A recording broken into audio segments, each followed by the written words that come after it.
Good evening. So, I'm not going to be doing a Book of Mark um,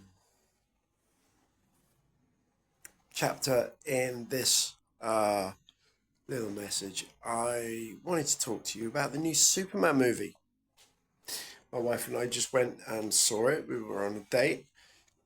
It was a very nice date. We went to uh, Chow King, and then we got some puto bonbon on the way home. And puto bonbon. Gotta be careful how you say that. Anyway, so yeah, we went and we saw Superman. First of all, it starts literally on the at the moment that they say that it's going to be starting. It's the movie that starts. So when it says it's going to start at 7, be there at 5 to 7 with your popcorn and all your bits. So Superman, where does he come from? Well, in 1938, Jerry Siegel and Joe Shuster basically they sat down. It was like, you know, the Depression had started. Everything was a disaster zone, and these two Jewish men decided that they were going to have a chat and work out, well, what would the Messiah look like? Who might he be? So if you've just been to see this new Superman movie or any of the Superman movies and you've wondered, that's interesting. He's like a metaphor for Jesus here. I quite like this. He's quite a great character, and he is. He's a very great character. Um, and so we went to see it today. There are a few things about this. Very very hits you in the face with the politics in various places. It just kind of smacks you, which I didn't really enjoy too much about that. The dog is, I mean, I'm a dog fan anyway, so yeah. Superman has a dog. Cool. Um, he is cute. So there is that. Okay.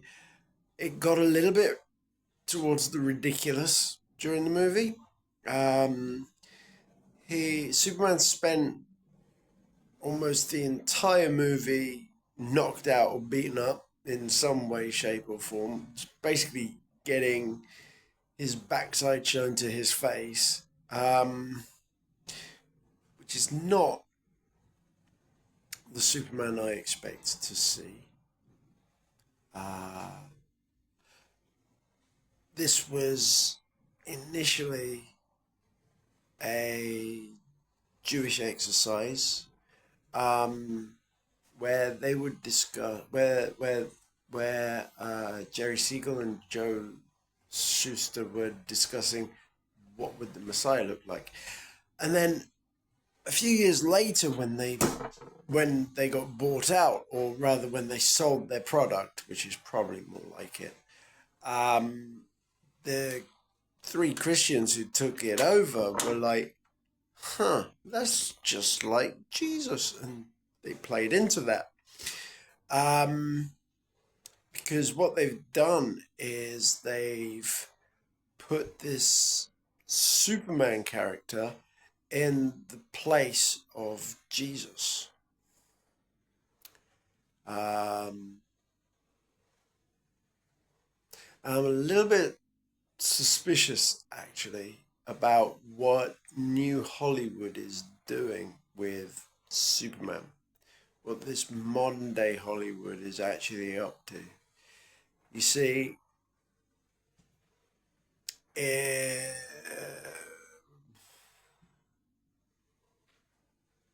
in the Quran, we see this guy called the Mahdi, and he is the Jewish Messiah. But they also have the second coming of Jesus in the Quran as on top of like the Mahdi as well, and they've got this whelpy, nasty Jesus who shows up as well. Very interesting. the mockery that keeps being made. Lois Lane, when she's having her argument with Superman, she says, "You, you know, this type of thing gets said by this type of person, that type of thing gets said by that type of person, and you just look at everybody and think that they're all beautiful." And they missed a trick right there because, and actually, that's part of what started me thinking, why didn't they say this? Jesus would have said, he would have looked at Lois, like honestly, and he would have said, but they are Lois, okay? Superman did not say that. Another thing, Superman spends his entire movie saving humanity from destruction. When Jesus comes back, he's going to be destroying humans because of their destruction. We've literally taken everything that was pure and good about creation and we've perverted it and made it disgusting. I mean, right down to the fact that we're messing around with the genetic code. We think that we found a way of being able to grow tissue using gene therapy now. They think that they found a way of switching it on or off in the genetic code. It's ridiculous. We were given death for a reason. And we are about to attempt to subvert it. There was a time when we were trying to build a tower towards heaven. It was called Babel. That didn't go too well. But, okay, so what am I saying about Superman? If I'm saying anything at all. We've got this messianic character who is being put in the place of Jesus. That movie is making tens, if not hundreds of millions a week.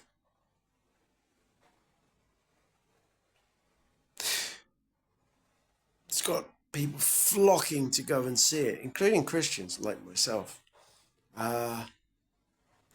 And yet, how many missed church this week because the weather was bad? Fortunately, I'm not in that number, but it's like, how many of us couldn't be bothered to get out of bed? How many of us are putting Superman in a place that should be the preserve of God and God alone? Here's what I think. Because the word anti means against, but it also means subverting or in place of.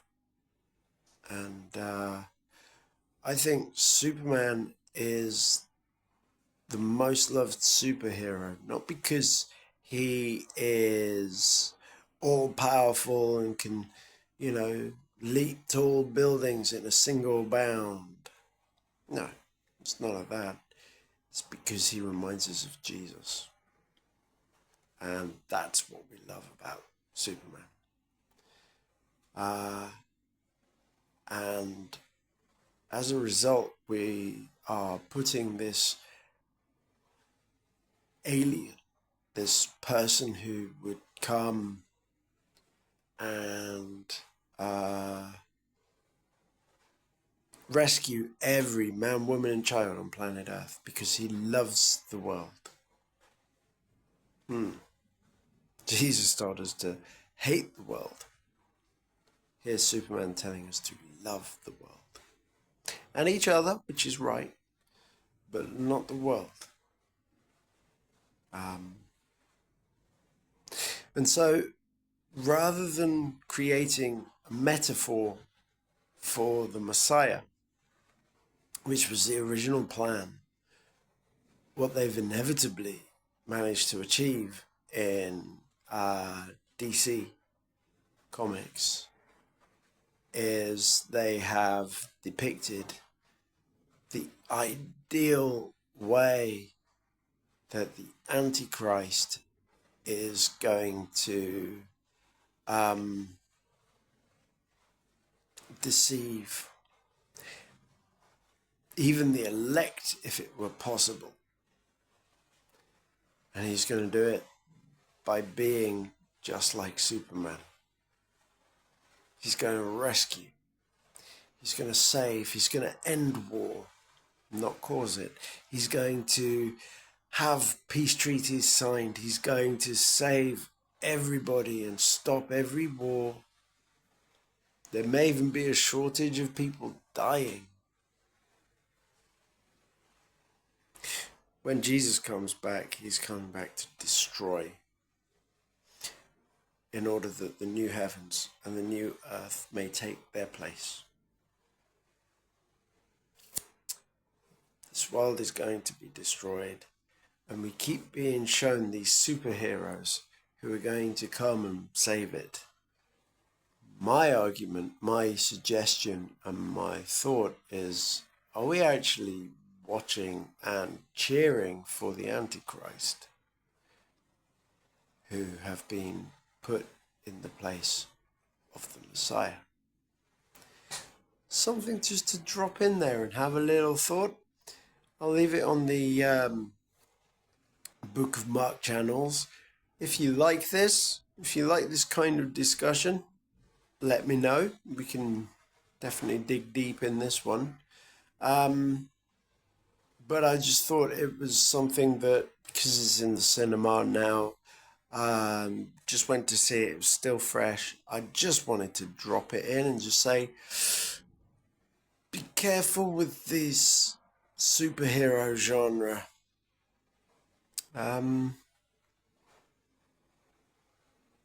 Hollywood is doing everything it can to distract and deceive. And they will even give us gods with fire in their eyes. I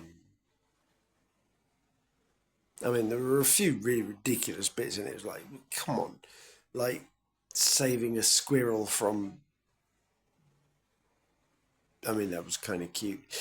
The dog was lovely, and frankly, the movie was fun. It never took itself serious enough. And one thing that always marked Superman was this was always,